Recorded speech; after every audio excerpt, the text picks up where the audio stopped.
بسم اللہ الرحمن الرحیم۔ دوستو، آج ہم اس پہاڑ کی جانب جا رہے ہیں جہاں حضور اکرم صلی اللہ علیہ وسلم کے قدم مبارک لگے، جہاں ہمارے پیارے نبی اکرم صلی اللہ علیہ وسلم اللہ کی عبادت کیا کرتے تھے، جہاں جبرائیل علیہ السلام نبی اکرم صلی اللہ علیہ وسلم کو قرآن پڑھاتے تھے، جہاں حضرت خدیجہ حضور اکرم صلی اللہ علیہ وسلم کے لیے کھانا لے کر آتی۔ جب ہم پہاڑ کی چوٹی کے اوپر جائیں گے تو اوپر سے مکہ کی تمام وادی نظر آئے گی۔ مکہ کے ٹاور کا خوبصورت نظارہ ہوگا۔ غار ہرا وہ جگہ ہے جہاں پہلی بار فرشتہ قرآن پاک لے کر آیا۔ غار ہرا کو سرچشمہ نور ہدایت بھی کہا جاتا ہے۔ یہاں سے اسلام کا ظہور ہوا، پھر دنیا کے کونے کونے میں اسلام کی روشنی پھیلی۔ غار ہرا کی بلندی 635 کلومیٹر ہے۔ غار ہرا تک جانا بہت ہی مشکل کام ہے۔ میری ان لوگوں سے گزارش ہے جو یہاں آنا چاہتے ہیں وہ ٹیکسی کرانے سے پہلے ڈرائیور سے کہہ دیں کہ ہمیں آگے تک چھوڑ کر آئے۔ اس کی بڑی وجہ یہ ہے، اگر ٹیکسی والے نے پیچھے ہی اتار دیا تو پہاڑ کے سٹارٹنگ پوائنٹ سے پہلے ہی آپ تھک چکے ہوں گے، آپ کی ٹانگیں جواب دے چکی ہوں گی۔ سڑک کے ذریعے بلندی پر چڑھنا بہت مشکل کام ہے۔ بہت سے ٹیکسی والے پیچھے ہی اتار دیتے ہیں جبکہ گاڑی مسافر کو آگے تک لے جا سکتی ہے۔ دوستو، اب سعودی حکومت یہاں پر ایک بہت بڑا پروجیکٹ بنانے جا رہی ہے۔ اس جگہ چھوٹی چھوٹی لفٹیں لگائی جائیں گی تاکہ بزرگ لوگوں کو غار ہرا تک پہنچنے میں آسانی ہو۔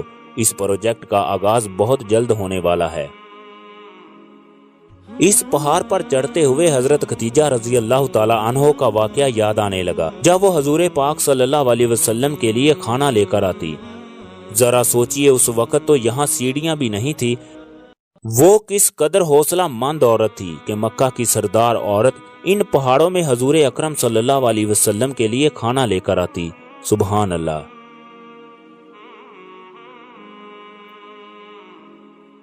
ایک عرصے تک میرے دل میں اس بات کی خواہش تھی کہ میں غار ہرا کی زیارت کروں۔ آج اللہ کے فضل سے میری یہ خواہش پوری ہونے والی ہے۔ کوئی بھی نبی ہو، ولی ہو، وہ تنہائی میں اللہ کی عبادت کیا کرتا ہے۔ ہمارے نبی اکرم صلی اللہ علیہ وسلم تنہائی میں اس لیے عبادت کرنے کے لیے آتے تاکہ وہ یہاں سے بیت اللہ کی زیارت بھی کر سکیں اور دلچسپی کے ساتھ اللہ کی تسبیح کر سکیں۔ اس پہاڑ کو جبل نور بھی کہتے ہیں۔ جہاں پر یہ غار واقع ہے، یہ مثلث نما غار ہے۔ یہ غار پہاڑ کے اندر نہیں بلکہ خیمے کی شکل میں ہے۔ یہ 2.5 میٹر لمبی جبکہ 1 میٹر چوڑی غار ہے۔ ہمارے پیارے نبی اکرم صلی اللہ علیہ وسلم اس لیے بھی اس جگہ عبادت کیا کرتے تھے کیونکہ سارا دن غار کے اندر دھوپ داخل نہیں ہو سکتی۔ ہمارے پیارے نبی اکرم صلی اللہ علیہ وسلم کی عمر مبارک جب 40 سال کی ہوئی تو وہ اللہ کی عبادت کے لیے اس غار میں تشریف لاتے۔ آپ خوراک کے لیے پانی اور ستو کا استعمال کرتے۔ یہ پہاڑ ہمارے پیارے نبی اکرم صلی اللہ علیہ وسلم کے زمانے میں مکہ سے 3 میل کے فاصلے پر تھا۔ پھر شہر کی آبادی بڑھتی گئی، یہ پہاڑ بھی شہر میں شامل ہو گیا۔ غار ہرا کے اندر ہمارے پیارے نبی اکرم صلی اللہ علیہ وسلم کئی دن تک قیام کرتے، اللہ کی عبادت کرتے، نفل ادا کرتے۔ یہ غار ہرا اس قدر چھوٹی ہے کہ اس کے اندر ایک وقت میں صرف ایک ہی آدمی نماز پڑھ سکتا ہے۔ ہمارے پیارے نبی اکرم صلی اللہ علیہ وسلم کو یہ جگہ بہت پسند تھی۔ آپ صلی اللہ علیہ وسلم اس جگہ کھانے پینے کی اشیاء ساتھ لے کر آتے اور کئی دن تک اللہ کی عبادت میں مشغول رہتے۔ وقت گزرتا گیا، ہمارے پیارے نبی اکرم صلی اللہ علیہ وسلم کو حیران کن خواب آنے لگے۔ رات کو جو خواب آتا، دن کو وہی کچھ ہوتا۔ دوستو، تمام انبیاء اکرام سے اللہ تعالیٰ نے وحی کے ذریعے کلام کیا۔ وحی کا مطلب ہے کلام کرنا۔ جب اللہ تعالیٰ نے ہمارے پیارے نبی اکرم صلی اللہ علیہ وسلم کو نبوت کا منصب عطا کیا تو فرشتہ آپ کے پاس آتا۔ جب آپ 40 برس کے ہوئے، آپ کے ساتھ ایک واقعہ پیش آیا۔ آپ اس وقت اللہ کی عبادت میں مصروف تھے۔ اتنے میں جبرائیل علیہ السلام آپ کے پاس حاضر ہوئے اور کہا، اے محمد، بشارت قبول فرمائیں، آپ اللہ کے رسول اور میں جبرائیل ہوں۔ اللہ کی طرف سے بھیجے گئے فرشتے کا یہ پہلا پیغام تھا، اس لیے آپ صلی اللہ علیہ وسلم سہم گئے، کانپتے ہوئے گھر لوٹے۔ حضرت خدیجہ سے کہنے لگے، مجھ پر چادر ڈال دو۔ کچھ دیر آرام کرنے کے بعد طبیعت سنبھلی تو آپ صلی اللہ علیہ وسلم نے خدیجہ کو غار والا سارا واقعہ بیان کر دیا۔ پھر آپ خدیجہ سے فرمانے لگے، میں اکثر ایسے معاملات دیکھ رہا ہوں۔ آپ صلی اللہ علیہ وسلم کی باتیں سن کر خدیجہ پریشان ہو گئی۔ مگر آپ نے اس کا برملا اظہار نہ کیا۔ حضرت خدیجہ نے تسلی دی، کہنے لگی آپ کو ڈرنے کی ضرورت نہیں، آپ رشتہ داروں پر شفقت فرماتے ہیں اور ہمیشہ سچ بولتے ہیں، بیواؤں، یتیموں، حاجت مندوں کی مدد فرماتے ہیں، اللہ تعالیٰ آپ کو کبھی بھی تنہا نہیں چھوڑے گا۔ نیک بیوی کی باتوں سے آپ کے دل کو سکون ملا۔ اس وقت مکہ میں ایک بہت ہی مشہور دانشور آدمی ورقہ بن نوفل تھا۔ یہ تورات کا عالم تھا۔ حضرت خدیجہ رضی اللہ تعالی عنہ حضور پاک صلی اللہ علیہ وسلم کو ساتھ لے کر ان کے پاس گئی اور سارا ماجرا بتایا۔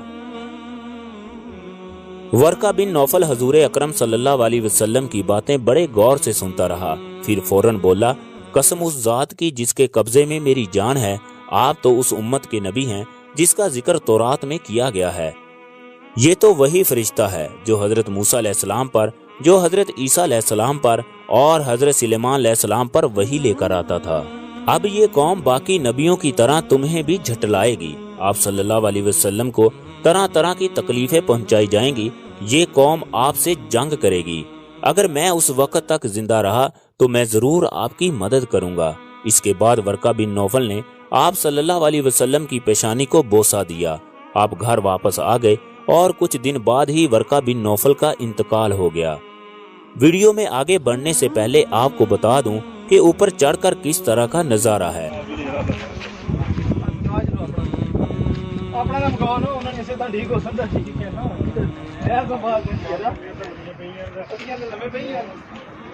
جو لوگ یہاں پر آنا چاہتے ہیں وہ بڑی احتیاط سے اوپر جائیں۔ غار ثور کی نسبت اس پہاڑ پر چڑھنا آسان ہے۔ غار ثور پر چڑھتے وقت دل کی دھڑکن بھی انتہائی تیز ہو جاتی ہے۔ اب ہم ویڈیو کی جانب واپس آتے ہیں۔ پھر ایک دن ہمارے پیارے نبی اکرم صلی اللہ علیہ وسلم عبادت میں مصروف تھے۔ جبرائیل علیہ السلام آئے اور اس نے کہا پڑھیں۔ آپ صلی اللہ علیہ وسلم نے گھبراہٹ کے عالم میں کہا میں پڑھا نہیں ہوں۔ فرشتے نے آپ صلی اللہ علیہ وسلم کو زور سے دبایا اور کہا پڑھیے۔ آپ صلی اللہ علیہ وسلم نے کہا کہ میں پڑھا نہیں ہوں۔ فرشتے نے پھر آپ کو زور سے دبایا، کہا پڑھیے، اپنے رب کے نام سے جس نے انسان کو جمے ہوئے خون سے پیدا کیا۔ تیسری مرتبہ فرشتے نے زور سے دبا کر آپ صلی اللہ علیہ وسلم سے تلاوت کروائی، اپنے پروردگار کے نام سے پڑھیے جس نے انسان کو جمے ہوئے خون سے پیدا کیا۔ پڑھیے اس رب کے نام سے جس نے قلم کے ذریعے انسان کو علم سکھایا جسے وہ جانتا نہیں تھا۔ یہ دوسری وحی تھی جو ہمارے پیارے نبی اکرم صلی اللہ علیہ وسلم پر نازل ہوئی۔ اس کے بعد فرشتہ آپ صلی اللہ علیہ وسلم کو پہاڑ کے دامن میں لے گیا جہاں آپ صلی اللہ علیہ وسلم نے وضو کیا۔ اس کے بعد فرشتہ آپ کے پاس آتا رہا، آپ کو قرآن پاک کی تعلیم دیتا رہا۔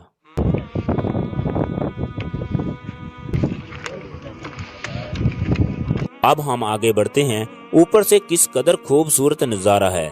یہ سامنے مکہ ٹاور نظر آ رہا ہے۔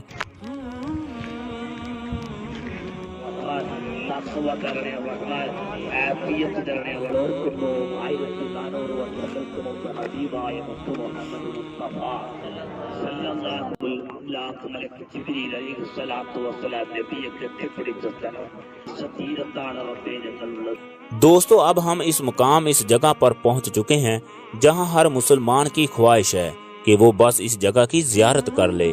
اس جگہ پہنچ کر 1400 سال کا منظر انسان کی آنکھوں کے گرد گھومنے لگتا ہے۔ یہاں پر میرے نبی اکرم صلی اللہ علیہ وسلم کے قدم مبارک لگے۔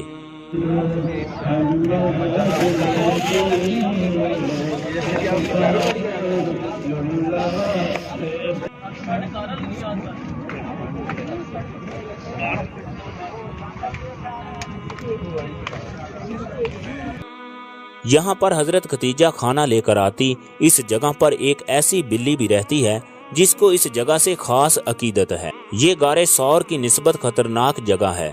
دوستو یہ پہاڑ عام پہاڑ تھے، لیکن جب ہمارے پیارے نبی اکرم صلی اللہ علیہ وسلم کے قدم لگے تو یہ خاص بن گئے۔ یہ دو لوگ مجھے اس وقت دیکھ رہے ہیں، اللہ تعالیٰ ان کی ہر نیک خواہش پوری کرے، انہیں یہاں کی زیارت نصیب فرمائے۔ یہ وہ بلی ہے جو اس غار میں رہتی ہے۔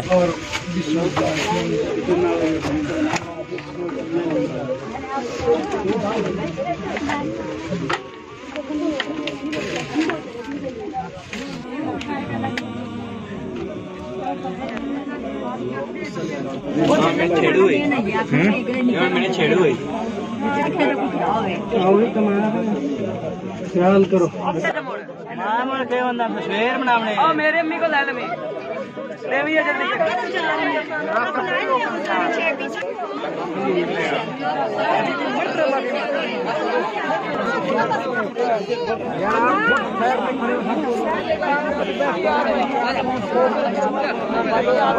جن لوگوں نے ابھی تک ہماری ویڈیو کو لائک نہیں کیا تو وہ لائک کر دے. اگر ہماری ویڈیو پسند آئے تو چینل کو سبسکرائب لازمی کیجیے گا.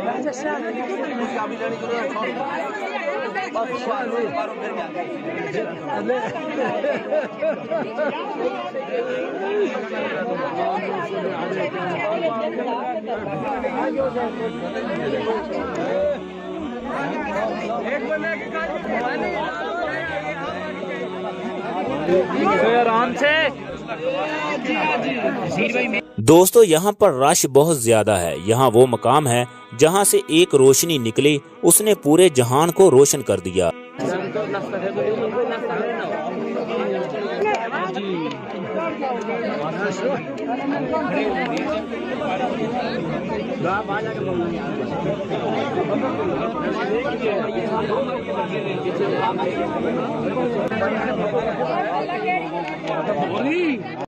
جو لوگ بیٹیوں کو زندہ دفن کر دیتے تھے انہیں بتایا کہ ان کے قدموں کے نیچے جنت ہے.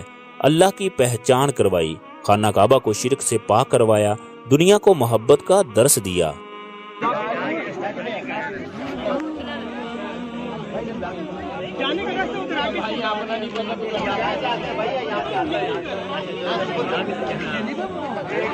اس جگہ بہت زیادہ رش ہونے کی وجہ سے نفل ادا کرنے میں دشواری پیش آتی ہے, لہٰذا اس جگہ پہنچ کر صبر کا دامن نہ چھوڑیں. اس جگہ سکون ہی سکون ہے. دل کرتا ہے اس جگہ تنہائی ہو اور حضور اکرم صلی اللہ علیہ وسلم کی یاد میں بے شمار آنکھوں سے آنسو ہوں.